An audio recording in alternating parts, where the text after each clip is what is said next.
او اوس بلنه ورکوو ګران ورور او ښه شاعر عمر باوره زماني زماني صاحب خپله وینا وکړي. بسم الله الرحمن الرحیم. د سپېڅلي څښتن تعالی په سپېڅلي نامه ټولو قدرمنو لیکوالانو او مېلمنو ته سلامونه او ښه راغلاست وایم. خوشحاله یم چې تاسو سره په دې غونډه کې ګډون لرم. تر اویا میلیونه زیات پښتانه او زموږ مورنۍ ژبه پښتو، خو دا چې په هند کې یو څه اوسېږي تقریبا 10 میلیونه دي، خو هغه دا چې هغوی خپله ژبه له یاده ویستلې ده. نو دا بیا د زموږ استادانو او د ژبپوهانو ته پکار دي چې هغه کسان یا د قوم خلک چې خپله پښتو د یاده ایستلي چې هغه موږ بیا په پښتنو کې حسابولی شو که نه شو، خیر خو هغه بیا وروسته خبره ده. په لر او بر کې تقریبا د اویا میلیونو څخه زیات پښتانه ژوند کوي، خو د مرکزي اسیا د دې ستر ملت مورنۍ ژبه پښتو د پښتنو په خاوره حاکمه او د ضرورت ژبه نه ده. ضرورت یو مهم شی دی، هغه به وروسته ما د پښتو ژبې د پرمختګ او پرمختیا په باره کې هغې باندې بیا وروسته خبرې کوم. او د مورنۍ ژبې نړیوالې ورځ لنډ تاریخ او د پښتنو واکدارانو مورنۍ ژبه پښتو د لوی افغانستان د جوړښت د مخه وروسته او د پښتو ژبې د پرمختګ او پالنې لارې چارې. د مورنۍ ژبې نړیوالې ورځ دا چې زموږ مخکې یو ملګري دې باره کې رڼا پرې اچولې وه، خو دا چې بنګال د نفوس او د رقبې له پلوه د پاکستان یوه لویه صوبه وه او د جنا او د لیاقت علي خان لخوا پرې اردو ژبه په زور حاکمه کړی شوې وه. نو بیا په 1952 کال په 21 د فبروري بنګالي محصلینو د خپلې ژبې بنګالي په نصاب او زده کړو کې د شاملېدو او حاکمیت لپاره لاروین وکړو چې د پاکستاني پولیسو لخوا یو څو تنه پکې شهیدان شول. او بیا نو په 1999 کال د اکتوبر په 18 نیټه ملګرو ملتونو د بنګلادیش وړاندیزونه ومنل او 20 د فبروري د مورنۍ ژبې نړیواله ورځ ونومول شوه.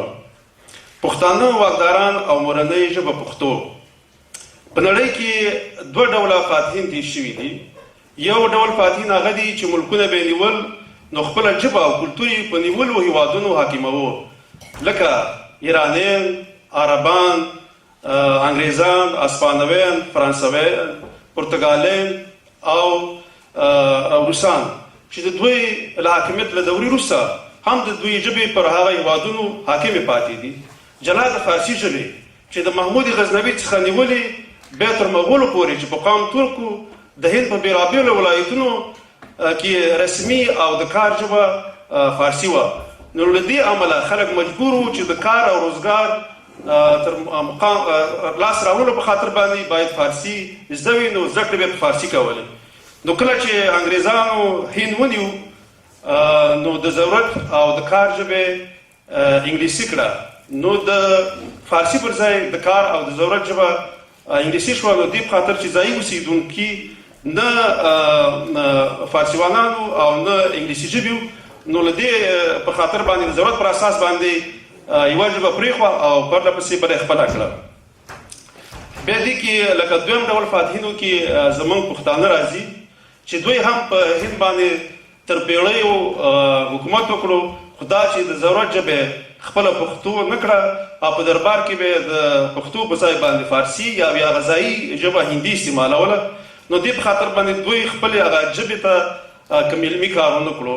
نو بیا هم دوی دا زموږ دا کوم واکداران چې دوی د غیرو مورخینو لخوا پښتنو مورخینو لخوا نړیوالو ته غیر پښتانه معرفي شوي دي. نو که دې چې په هغه وخت کې پښتو ژبه یې لیکلی وی، نو دوی تاریخ هم د پښتو مورخینو لخوا په سم ډول پښتنو ته ورپېژندل شوی وی.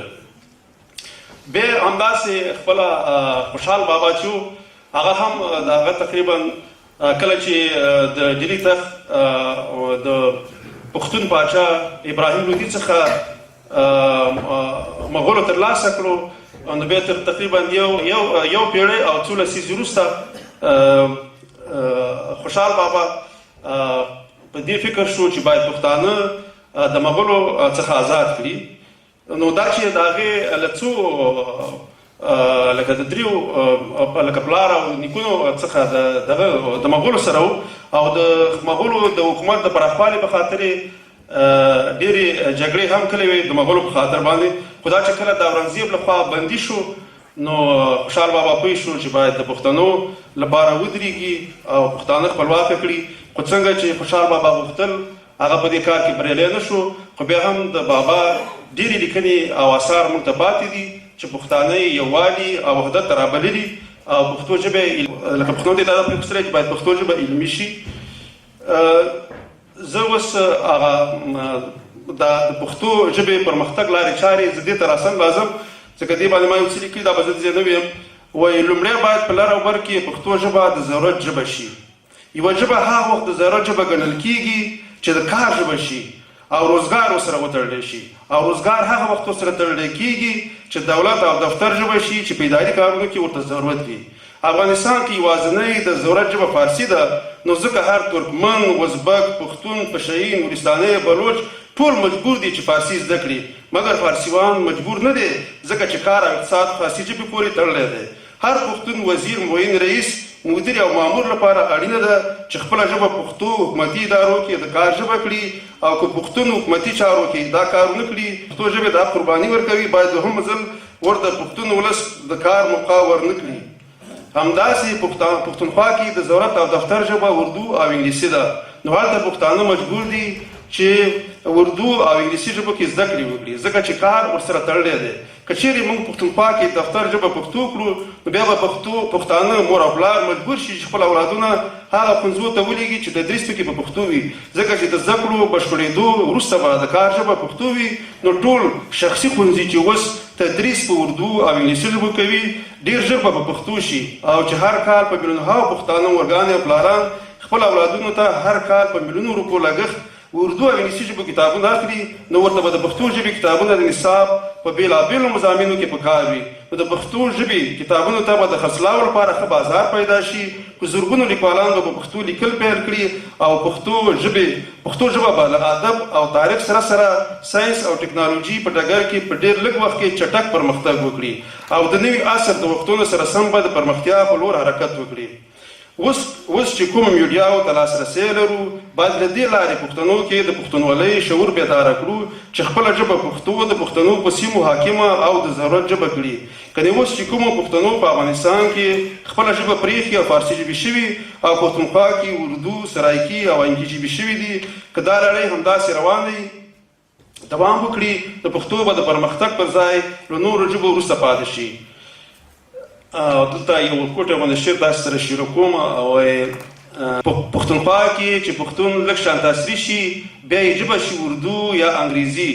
افغانستان کې چې له ښار ته ورنږدې شي بیا بلبل غوندې ګړېږي په فارسي.